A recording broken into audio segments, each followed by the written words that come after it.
बुद्धं शरणं गच्छामि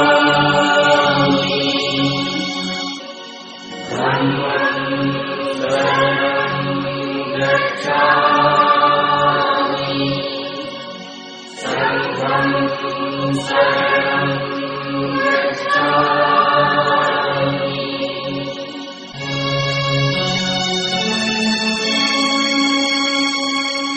घबराए जब मन अनमोल। सब बुद्धान भावेन सदा शोक्ति भवन्ते भवत् मंगलं रक्षन्तु सब देवता सब धमान भावेन सदा शोक्ति भवन्ते भवत् सब मंगलं रक्षन्तु सब देवता सब संगान भावेन सदा शोक्ति भवन्ते सबे सत्ता सुखिवन्तु सबे वन्तु चाकन सबे भद्रान् पश्यन्तु मा कांक्षी दुःखमंगल। साधु साधु साधु। बाबा साहब अमर रहे, अमर रहे, अमर रहे, बाबा साहब अमर रहे, अमर रहे, अमर रहे। गौतम बुद्धि कौड़ा हो, कौड़ा हो, कौड़ा हो, गौतम बुद्धि कौड़ा हो, कौड़ा हो, कौड़ा हो। बौद्ध धर्म की क्या पहचान, बौद्ध धर्म की क्या पहचान। मानो मानो एक समान। बहुत बहुत साधुवाद। हो गया भैया, फोटो खींच लिया आप लोग।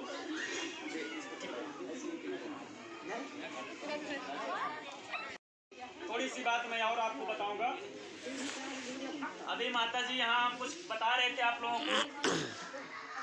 अब किसकी पूजा आप लोग करेंगी? हाँ? किसकी?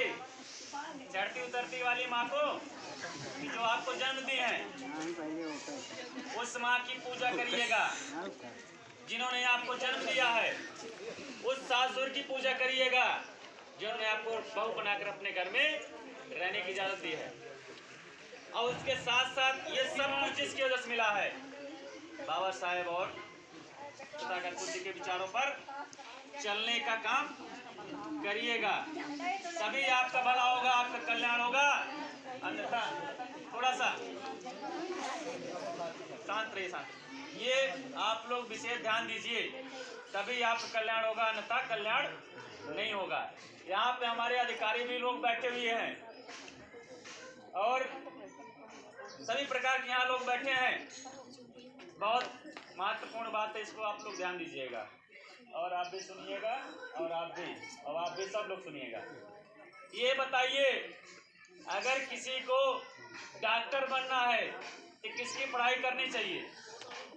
डॉक्टरी बता रही हूँ। डॉक्टरी पढ़ाई पढ़ेगी तो डॉक्टर बनेंगे। अगर वकील बनना है तो वकालत की पढ़ाई पढ़नी पड़ेगी। सम्मानित छात्र एक पति बनने के लिए कौन सी पढ़ाई पढ़नी पड़ेगी?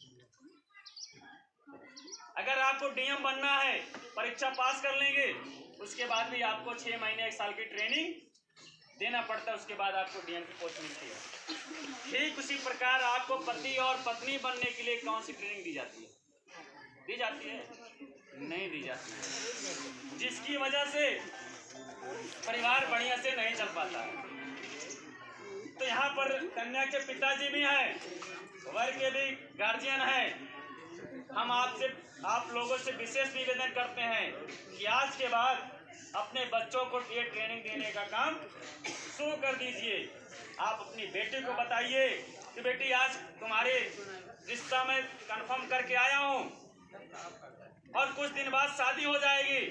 शादी होने के बाद इस घर से आपको जाना है और नए घर में जाएंगे तो अपने सास का कैसे सम्मान करना है, परिवार को कैसे एक रखना है, परिवार को कैसे मिलकर चलाना है, अपने बड़ों का कैसे आदर सम्मान करना है, बड़ों की बात माननी है।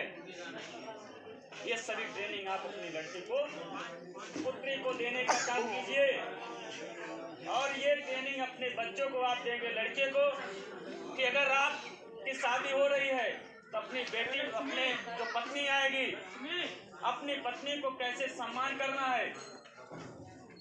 शादी हो जाने के बाद अपने घर को कैसे चलाना है, अपने घर को कैसे एक रखना है, इकट्ठा करना है, परिवार में लड़ाई नहीं करना है, अपने ससुर का कैसे सम्मान करना है, सास की इज्जत कैसे करना है, उनकी बात कैसे मानना है। एक ट्रेनिंग आप अपने बच्चों को देने का काम कीजिएगा। जिस दिन पूरा हो गया, संख्या आप लोग ये ट्रेनिंग अपने बच्चों को देने में सफल होंगे, उनकी शादी होगी, निश्चित ये खुशहाल जीवन जीने का काम करेंगे। अन्यथा की स्थिति में क्या होता है, लड़की बहू बन के आती है नए घर में, और नए घर में एडजस्ट करना मुश्किल होता है, क्योंकि वो जब अपने घर में होती है बाप से लड़ाई करके पैसा ले लेती है। अगर पिता नहीं करना चाहता कोई काम तो अपने जिद से करवा लेती है, उसका पिता अपनी बेटी के सारी इच्छाओं सारी जरूरतों को पूरा करता है। वह अपने यहाँ भी चलाने का काम सोचती है, लेकिन यहाँ नहीं हो पाता है तो लड़ाई होती है, कहते हैं मेरी विवाह नहीं हो रहा है, मेरा जो कहते हैं सुना नहीं जाता है, तो बिखराव होता है। ये ट्रेनिंग अपने बच्चों को जिस दिन देने में सफल होंगे, जब उनकी शादी होगी तो एक मजबूत खुशहाल परिवार उनका होगा, अन्यथा समस्या पैदा हो जाती है। तो आज के बाद 6 महीने साल में जब भी शादी नहीं होती, इतना आप लोगों के पास समय है कि अपने बच्चों को गाइडलाइन करके भेजने का काम कीजिए, जिससे एक मधुर परिवार हो, परिवार खुशहाल परिवार हो, परिवार में लड़ाई ना हो, परिवार इकट्ठा रहे। नहीं क्या होता है, शादी होने के बाद अक्सर परिवार अलग हो जाता है, होता है कि नहीं होता। ये जब ट्रेनिंग दे के आएंगे तो परिवार एक रहेगा। बहुत बहुत साधुवाद। सम्मानित साथियों, ये तथागत बुद्ध का धम्म है, दुनिया का सर्वश्रेष्ठ धर्म है, जिसको कोई चाहे भी तो बदलाव नहीं कर सकता है। वो अगर चाहता है कि मैं इस धर्म को नहीं मानूंगा तो चल नहीं पाएगा, उसको ना चाहते हुए भी इसको मानना पड़ेगा।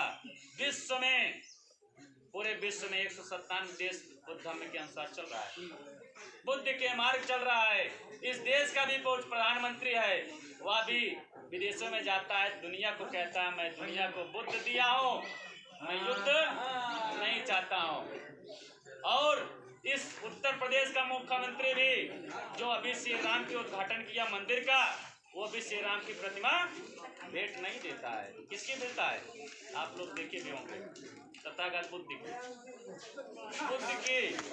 तो सम्मानित साथियों, अगर हमारे देश का प्रधानमंत्री, उत्तर प्रदेश का मुख्यमंत्री बुद्ध के मार्ग चल रहा है तो हमें चलने में क्या शर्त। दुनिया का सबसे धर्म है, इस पे चलेंगे तो आपका कल्याण होगा। जो बात बताई गई है उस पे चलेंगे तो आपका कल्याण होगा, अन्यथा कल्याण होने वाला नहीं है। आज ये समस्या है, बाबा साहब ने कहा था शिक्षित बनो, संगठित रहो, संघर्ष करो। हमारे समाज के लोग पढ़ नहीं रहे हैं। जब हमारे समाज के बच्चे पढ़ेंगे नहीं तो उनका जीवन स्तर कैसे सुधरेगा, समाज कैसे बदलाव करेगा। साथियों, जो अपना इतिहास नहीं जानता है वह इतिहास नहीं लिख सकता है। इसलिए अपने समाज के बच्चों को, अपने बच्चों को इतिहास बताने का काम कीजिए, तभी आपका भला होगा, आपका कल्याण होगा। इन्हीं शब्दों के साथ मैं कहना चाहता हूँ, यहाँ पर कुछ युवा भाई हैं, खासकर युवाओं पे मेरा ज़्यादा फोकस रहता है।